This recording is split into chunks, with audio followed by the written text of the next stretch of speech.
Assalamualaikum warahmatullahi wabarakatuh.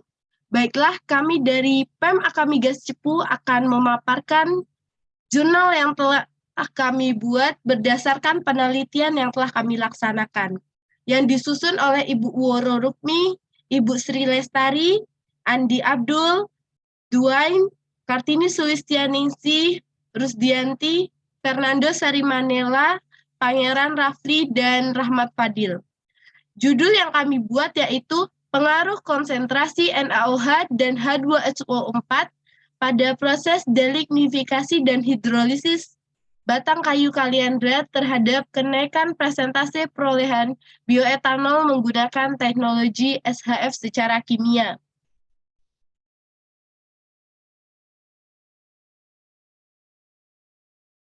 Garis besar pembahasan yang akan kami paparkan yaitu pendahuluan, metode, hasil penelitian, hasil dan pembahasan, serta kesimpulan.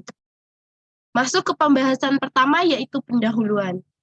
Jadi bioetanol merupakan senyawa hidrokarbon etil alkohol yang dapat diproduksi dari bahan baku alami organik berdasarkan proses kimia ataupun biologi dengan bantuan mikroorganisme. Bioetanol murni sendiri itu bisa dipakai sebagai bahan campuran bahan bakar gasolin. Namun dalam praktiknya di Indonesia sendiri belum diterapkan pencampuran bioetanol sebagai campuran bahan bakar gasolin. Bahan baku yang bisa kita manfaatkan untuk memproduksi bioetanol sendiri merupakan bahan baku bergula dan berpati. Contohnya itu seperti nira kelapa ataupun nira tebu, jagung, dan juga bisa sagu. Bahan baku berselulosa sendiri merupakan limbah dari pertanian atau perkebunan, sehingga pemanfaatan limbah ini perlu terus dikembangkan karena dipercaya tidak memiliki benturan kepentingan dengan industri makanan, meski memiliki perolehan bioetanol yang lebih sedikit. Dalam pemanfaatan bahan baku berselulosa, untuk memproduksi bioetanol diperlukan beberapa proses. Contohnya seperti proses delignifikasi, proses hidrolisis, lalu proses fermentasi. Proses penghilangan lignin atau yang disebut proses delignifikasi merupakan proses yang dilakukan sebelum proses hidrolisis. Nah, proses ini biasanya kita menggunakan senyawa basa seperti NaOH, KOH ataupun amoniak. Nah, di sini kami menggunakan NaOH. Nah, sedangkan konsentrasi NaOH yang digunakan itu bervariasi tergantung dengan jenis bahan baku yang kita gunakan. Selanjutnya proses hidrolisis. Proses hidrolisis merupakan proses merubah senyawa selulosa menjadi glukosa. Proses ini dilakukan sebelum proses fermentasi. Proses hidrolisis sendiri dilakukan menggunakan senyawa asam kuat ataupun asam lemah. Contohnya di sini kami menggunakan senyawa H2SO4. Jadi konsentrasi H2SO4 yang kami gunakan itu bervariasi tergantung dengan jenis bahan baku yang digunakan. Bahan baku yang kami gunakan pada penelitian kali ini yaitu limbah batang kayu kaliandra berbunga merah. Jadi kaliandra sendiri itu adalah jenis tanaman leguminosa yang memiliki banyak spesies yang tumbuh di Indonesia. Pertumbuhan kaliandra ini bisa dikatakan lebih baik dibandingkan jenis tanaman lain yang biasanya digunakan juga untuk penelitian seperti ini. Contohnya itu seperti pohon gamal ataupun girlina dalam hal produksi volume kayunya. Karena hal ini tadi, jadi kami dapat mengatakan bahwa kaliandra ini cocok sebagai tanaman sumber energi. Lanjut ke pembahasan selanjutnya yaitu metode. Jadi metode pertama yaitu mempersiapkan bahan baku yang akan digunakan. Jadi langkah pertama yaitu mengambil limbah, contoh limbah batang kayu kaliandra berbunga merah. Batang yang diambil ini merupakan batang yang diambil dari ketinggian cabang di atas 2 meter. Selanjutnya yaitu pembuangan kulit limbah kayu batang kaliandra, penghancuran limbah batang kayu kaliandra kering udara sampai ukuran sekecil mungkin dengan bantuan alat atau mesin dengan ketebalan sekitar 0,5 mm dengan panjang atau lebar sekitar 3 mm. Setelah sampel kita dapatkan, kita akan melakukan pengujian kadar air bebas dan kadar air lembab serbuk limbah batang kayu kaliandra. Nah, baiklah penjelasan selanjutnya akan dilakukan oleh rekan saya. Baiklah, untuk metode selanjutnya ini adalah delignifikasi, hidrolisis, dan fermentasi. Nah, setelah melakukan pretreatment kepada kayu kaliandra, maka dilakukanlah delignifikasi penghilangan lignin pada kayu kaliandra dengan menggunakan larutan basah NaOH dengan variasi konsentrasi pada sampel yaitu 0,5N, 1N, 2N, dan 4N dengan perbandingan 1:5. Kayu kaliandra yang digunakan sampelnya sejumlah 10 gram.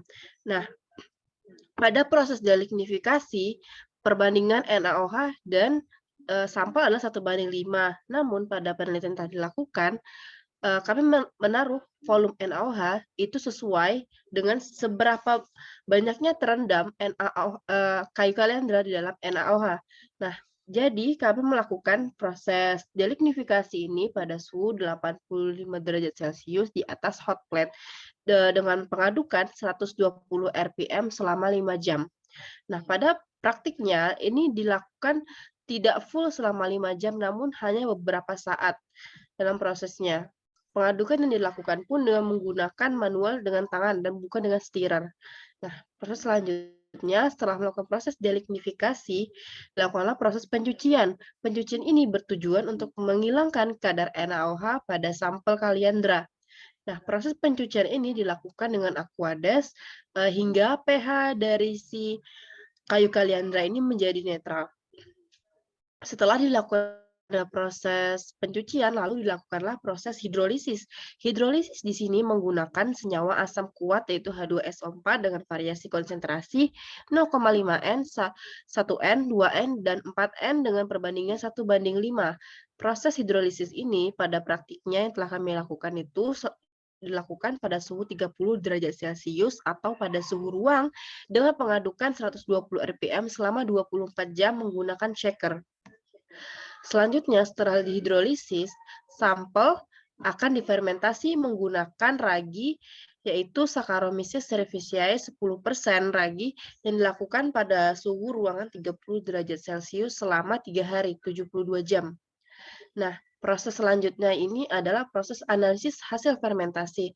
Setelah dilakukannya proses fermentasi, analisis kandungan bioetanol hasil fermentasi ini dilakukan dengan alat refraktometri pada suhu 20 derajat Celcius. Nah, setelah didapatkan data dari pengamatan melalui refraktometri, dilakukan analisa data, perhitungan, lalu kesimpulan.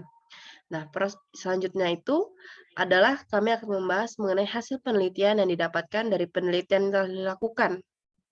Nah, ini adalah tabel hasil penelitian kami di mana pengaruh jumlah bioetanol yang dihasilkan dari kayu kaliandra di mana dengan variasi NaOH 0,5N, 1N, 2N, 4N dengan H2SO4 variasi konsentrasi 0,5N, 1N, 2N, dan 4N.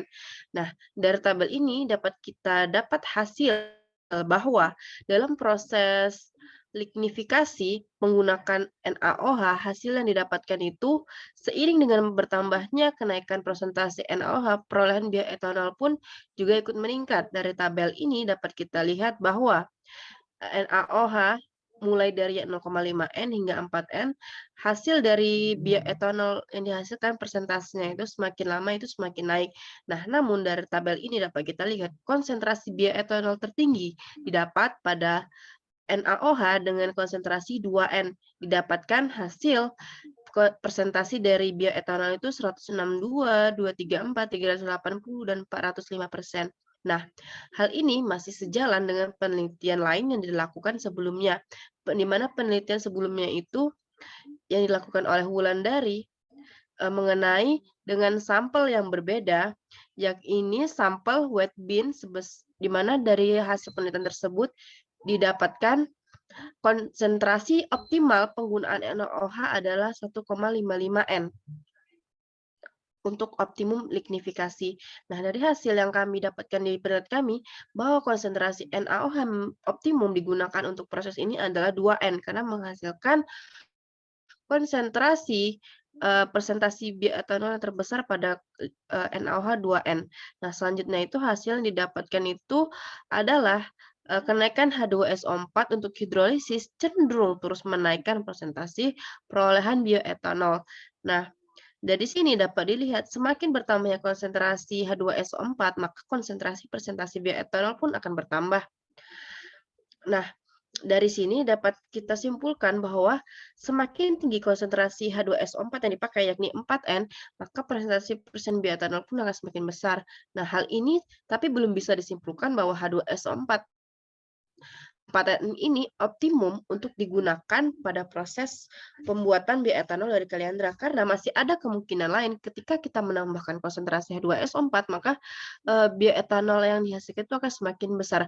Jadi di sini kita belum dapat menyimpulkan bahwa optimum konsentrasi H2SO4 untuk hidrolisis ini agar menghasilkan bioetanol yang besar itu 4N belum tentu. Kita bisa menambahkan H2SO4 semakin banyak, namun kita harus mempertimbangkan biaya yang akan bertambah dan jumlah limbah cair yang akan dihasilkan akan semakin besar. Nah, dari sini jadi kita hanya menyimpulkan bahwa lignifikasi yang baik itu dari penelitian didapatkan konsentrasi 2N, dan untuk H2SO4 sendiri kita belum bisa memastikan bahwa 4N ini adalah yang paling optimum, karena dengan kenaikannya H2SO4 pun masih bisa menambahkan lagi presentasi konsentrasi bioetanol. Selanjutnya, kesimpulan akan disampaikan oleh teman saya.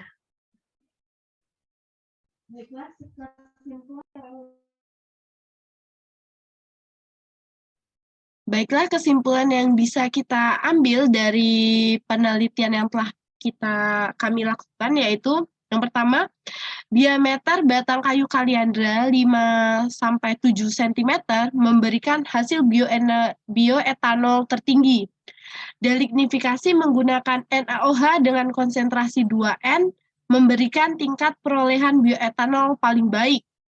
Semakin tinggi H2SO4, maka semakin tinggi pula tingkat kenaikan presentasi perolehan bioetanolnya. Dan yang terakhir yaitu diperlukan penelitian lebih lanjut menggunakan konsentrasi H2SO4 lebih besar dari 4N, serta analisis pengaruhnya terhadap biaya bahan kimia dan dampaknya terhadap lingkungan. Baiklah, sekian dari pemaparan yang dapat kami sampaikan, kurang lebihnya kami mohon maaf. Saya akhiri, wabillahi taufiq wal hidayah. Wassalamualaikum warahmatullahi wabarakatuh.